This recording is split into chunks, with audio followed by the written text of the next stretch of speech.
రామ్ గోపాల్ రెడ్డి గారు నమస్తే. నమస్తే వెంకటేశ్వర గారు. నమస్తే సార్. రామ్ గోపాల్ రెడ్డి గారు అధికారంలో ఉన్నప్పుడు అదే అదే అజ్ఞానం, అదే మూర్ఖత్వం, అదే భాష. ఇప్పుడు కూడా అదే భాష కంటిన్యూ అవుతుంది. ఎమ్మెల్సీగా మీరు అబ్జర్వ్ చేసే ఉంటారు కదా.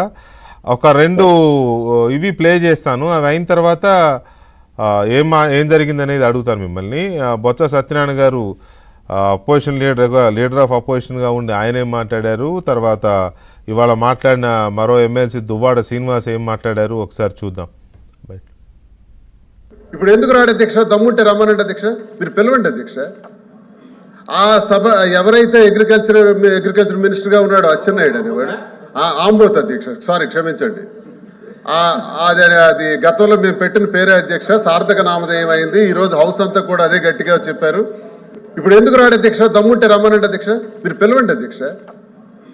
ఆ సభ ఎవరైతే అగ్రికల్చర్ మినిస్టర్గా ఉన్నాడో అచ్చెన్నాయుడు అనేవాడు, ఆంబోత్ అధ్యక్ష, సారీ క్షమించండి, అది గతంలో మేము పెట్టిన పేరే అధ్యక్ష, సార్థక నామధేయం అయింది. ఈరోజు హౌస్ అంతా కూడా అదే గట్టిగా చెప్పారు. మనిషి పెరిగితే బుద్ధి రాదు. ఎద్దులాగా వచ్చి ఎద్దులాగా తెచ్చితే మనకి వచ్చి తెలుతాడు రావు. భాష బాగోవాలి.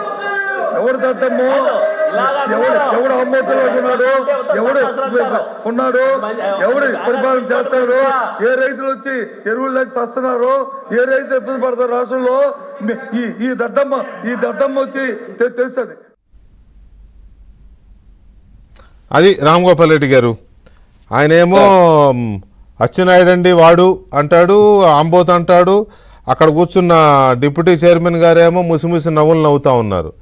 అది నాకేం అర్థం కాల. అది మీరు అజ్ఞానం, అది అజ్ఞానం కాదు కానీ అహంకారం అంటారు సార్ దాన్ని.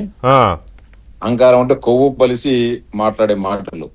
ఇప్పుడు సందర్భం అక్కడ డిప్యూటీ చైర్మన్ గా వాళ్ళ పార్టీకి సంబంధించిన మాధవరావు గారు ఏకగ్రీవం ఎన్నికయ్యారు. ఆయన సీట్లో కూర్చోబెట్టుకుని ఎవరైనా సరే కూర్చోబెట్టినప్పుడు ఆయనకు సంబంధించిన ఏదో మంచి మాటలు, అందరికీ న్యాయబద్ధంగా ఈ సభ నిర్వహించండి, ఈ సభ ఔన్నత్యాన్ని పెంచండి అని చెప్పి జనరల్ గా చెప్పే మాటలు సార్ ఎవరైనా సరే. సాధారణ భారత పార్లమెంట్ చరిత్రలో అటు పార్లమెంట్ లో కానీ లేకపోతే అన్ని రాష్ట్రాల శాసనసభల్లో కానీ ఉండే శాసనంలో కానీ జరిగే ప్రక్రియ రొటీన్ అది. కానీ ఇక్కడ వాళ్ళు ఏం చేశారంటే సార్, రాజకీయ ప్రసంగాలు. ఒకవైపు డిప్యూటీ చైర్మన్ గా కొత్తగా ఎన్నికైన వ్యక్తి సభను హుందాగా ఒక పక్క నడిపిద్దామని చెప్తూ మిగతా భారతదేశానికి ఆంధ్రప్రదేశ్ శాసన మండలి ఒక ఆదర్శంగా ఉండాలని ఒక పక్క చెప్తూ ఇష్టానుసారంగా మాట్లాడితే సందర్భానికి వ్యతిరేకంగా మాట్లాడుతూ ఉన్నా కూడా, సంప్రదాయాలకు వ్యతిరేకంగా మాట్లాడుతున్నా కూడా డిప్యూటీ చైర్మన్ గారు దాన్ని ఎంకరేజ్ చేస్తూ మరో అవకాశం ఇవ్వడం జరిగింది. దువ్వాడ శ్రీనివాస్ అనేవాడు ఏం మాట్లాడు సార్? ఇప్పుడు నువ్వు మాధవరావు గురించి మాట్లాడాలి కానీ ఆ సభలో లేని వ్యక్తి గురించి ఆంబోతు, దున్నపోతు అని మాట్లాడడం చాలా హేయకరం సార్. అంటే తనను ఆ వ్యక్తిని, దువ్వాడ శ్రీనివాస్ అనే వ్యక్తిని జగన్మోహన్ రెడ్డి గారు కానీ వైఎస్ఆర్సీపీ వాళ్ళు ఈ మధ్యన పక్కన పెట్టినారు. దీన్ని ఒక అడ్వాంటేజ్ గా చేసుకున్నాడు అతను. అంటే అచ్చెన్నాయుడు గారిని తిడితే, ఒక లెజెండరీ పర్సనాలిటీని తిడితే జగన్మోహన్ రెడ్డి మళ్ళా నన్ను దగ్గరకు తీసుకుంటాడని చెప్పి ఇష్టానుసారంగా ఏకపాత్రణం చేసి మాట్లాడడం జరిగింది సార్. దీన్ని అంటే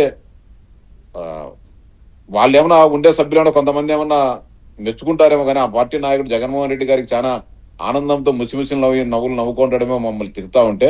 కానీ సమాజము ఈ సంప్రదాయాల గురించి ఆలోచించే వాళ్ళే కానీ, చదువుకున్న వాళ్ళు కానీ ఎవరు కానీ ఈ రాష్ట్రంలో తెలుగు భాష వచ్చిన వాడు ఎవడు కూడా వీరి భాషను ఎవరు కూడా హర్షించారు సార్. అదే విధంగా నిన్న బొత్స సత్యనారాయణ గారు ఒకవైపు మోసేశ్వరరాజు గారి విషయంలో సార్, మేము గతంలో 2023 ఏప్రిల్ నుంచి నేను శాసనసభ్యులుగా ఉన్నా. ఒక సంవత్సరం పాటు మేము ప్రతిపక్షంలో ఉన్నాం. అప్పుడు మేము 7 మంది ఉన్నాం.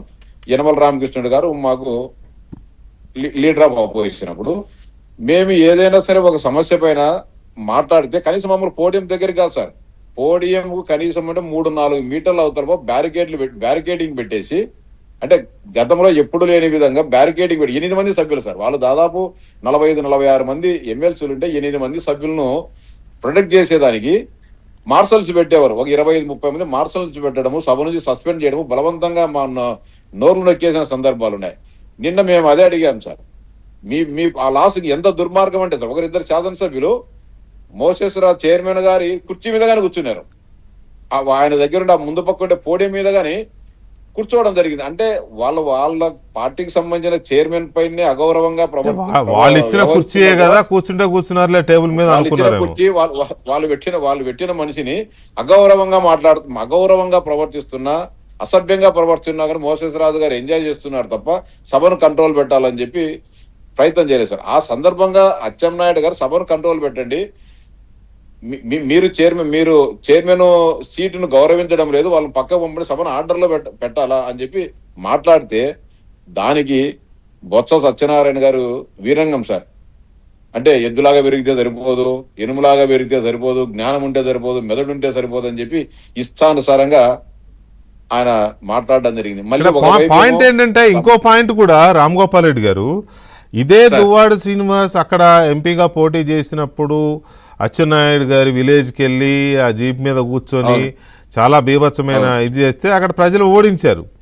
మళ్ళీ వైసీపీ ఇలాగే మాట్లాడితే వైసీపీని ప్రజలు ఓడించారు. ఇప్పుడు జగన్మోహన్ రెడ్డి గారికి ఉన్న ఒక లక్షణం ఏంటంటే దాడులు చేస్తే తెలుగుదేశం పార్టీ నాయకుల మీద, లేకపోతే ఇష్టం వచ్చినట్టు బూతులు తిడితేనే వాళ్ళకి మళ్ళీ పదవులు ఇస్తారు. ఇప్పుడు దువ్వాడ శ్రీనివాస్ సస్పెన్షన్లో ఉన్నాడు కాబట్టి ఆయన ఏదో మ్యారేజ్ లైఫ్, ఆ పర్సనల్ లైఫ్ విషయంలో అల్లరయ్యాడని పక్కన పెట్టినట్టున్నారు.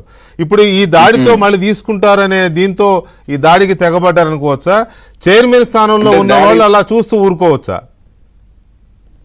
సార్, చైర్మన్ స్థానంలో ఉన్నవారు ఆయన చైర్మన్ స్థానంలో ఉన్నారంటే ఒక న్యాయ నిర్ణేత, ఒక అందరికీ సమానంగా చూడాల్సిన వ్యక్తి సార్. ఆయన మంత్రిని వాడు వీడు అంటే ప్రొటెక్షన్ రావాలి కదండి. వాడు ఈడు అనడం, వాడు ఈడు అనేది కాకుండా సార్, వాడు ఈడు అనేది ఒక చిన్న పదం అనుకోవచ్చు, అట్లా కాదు కదా సార్.